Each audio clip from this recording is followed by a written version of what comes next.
Fifth Avenue. It's 100 yards away. Biscuit.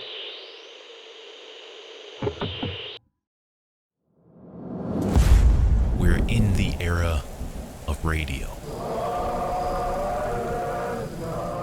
Radio is everything. News, music, entertainment. It is the medium of the times, and it carries the message.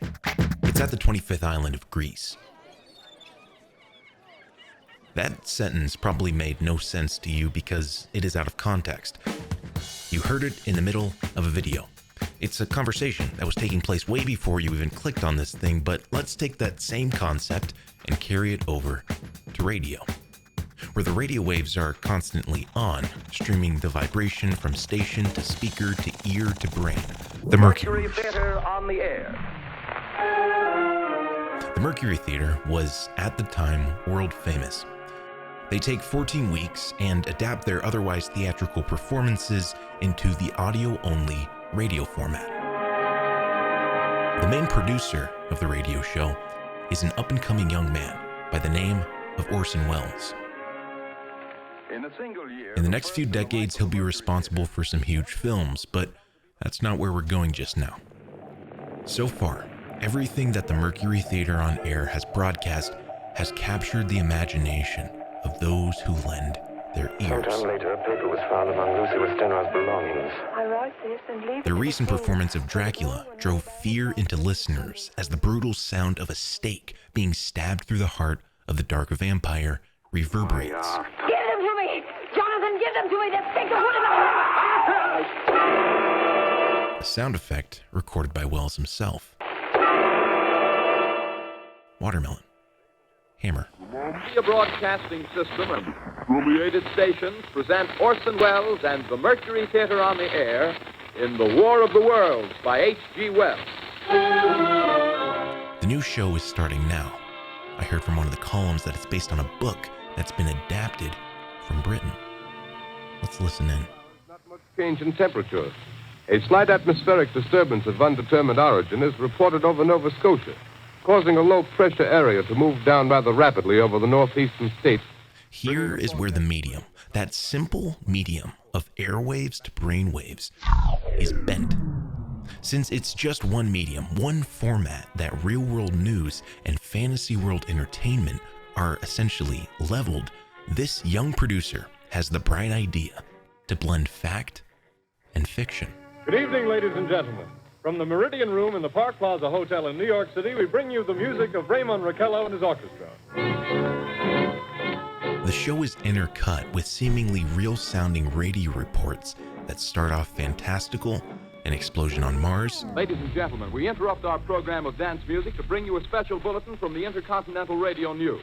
At 20 minutes before 8 Central Time, Professor Farrell of the Mount Jennings Observatory, Chicago, Illinois, reports observing several explosions of incandescent gas occurring at regular intervals on the planet Mars. Then grow more plausible, a mysterious object found in a farmer's field. What would you say, Professor Pearson? What's that? What would you say? What's the diameter of this? About 30 yards. About 30 yards. The metal on the sheath is, well, I've never seen anything like it. The color is sort of yellowish white. Then the stakes are raised. Ladies and gentlemen, am I on? Ladies and gentlemen, here I am, back of a stone wall that adjoins Mr. Wilmer's garden. From here, I get a sweep of the whole scene. I'll give you every detail as long as I can talk and as long as I can see. More state police have arrived. They're drawing up a cordon in front of the pit. About 30 of them. It's the 25th island of Greece all over again because people are tuning in at random times, hearing what should be entertainment radio hour, but instead hearing... Ladies and gentlemen, I've just been handed a message that came in from Grover's Mill by telephone. Just one moment, please. At least 40 people, including 6 state troopers, lie dead in a field east of the village of Grover's Mill. Futile attempts by the military to subdue a looming threat. This is Bolt reporting to Commander Fairfax, Langham Field. Hey! This is Bayonne, New Jersey, calling Langham Field. Hopelessness. This is Bayonne, New Jersey, calling Langham Field. Come in, please. The end of the world. Those who here are ringing to warn the people to evacuate the city as Martians approach. Here, a reporter on the rooftop is Estimated saying in the the last war 2 machines are throwing poisonous gas. 100 yards away. It's 50 feet.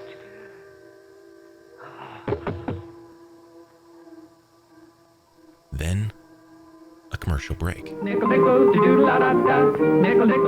But this break comes way later than usual because it just so happens that the War of the World broadcast is unsponsored. Meaning they can choose when they want to schedule their breaks. And so rather than scheduling the show around the breaks, they decide to push the break back. Give the viewer a better listening experience, right? But when usually a commercial would appear a few minutes in, this one occurs 50 minutes after, resulting in a perfect recipe for... After the break, the show continues in the standard radio play format. Hard There's sound effects, and silent actors, under the dawn of that last then the story ends. great day. But this was only the beginning.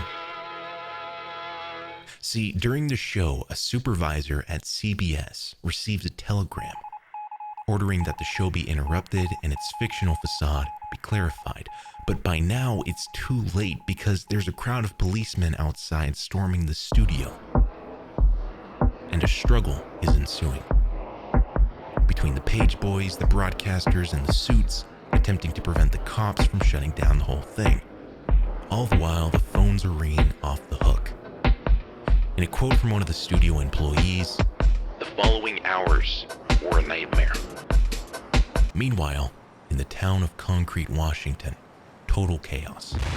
See, while the broadcast was happening, an ill-timed electrical grid shut down, causing a seemingly fourth wall break between the climax of fear caused by fictional radio waves and now this very real-world event happening.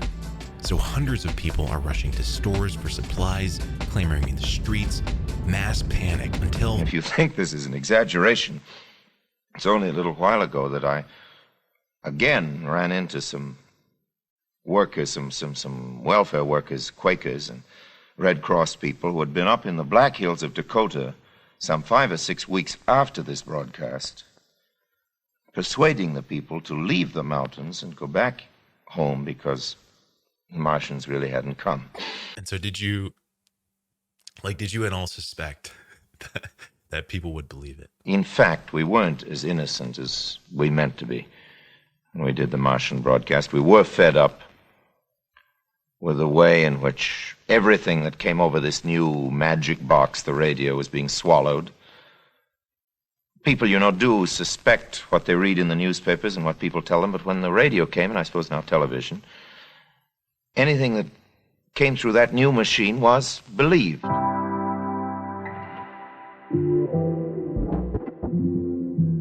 This, to me, is an interesting peek into our history because it directly played into the fears of a populace already on edge. World War II. And the Munich crisis was at its height.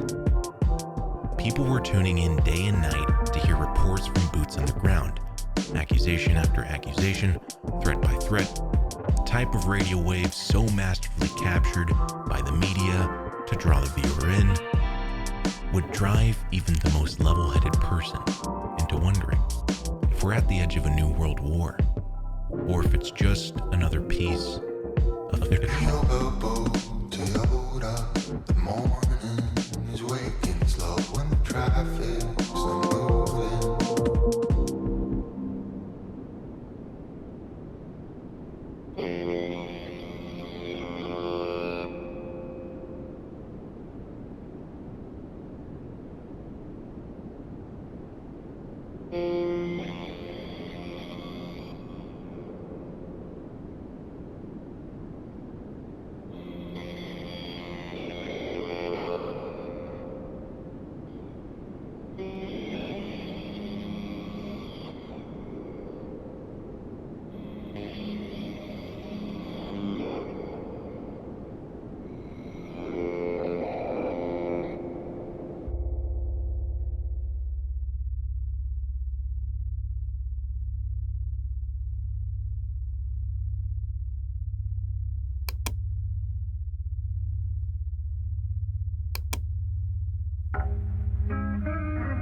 expressed the opinion that the explosions on Mars are undoubtedly nothing more than severe volcanic disturbances on the surface of the planet. We continue now with our piano interlude.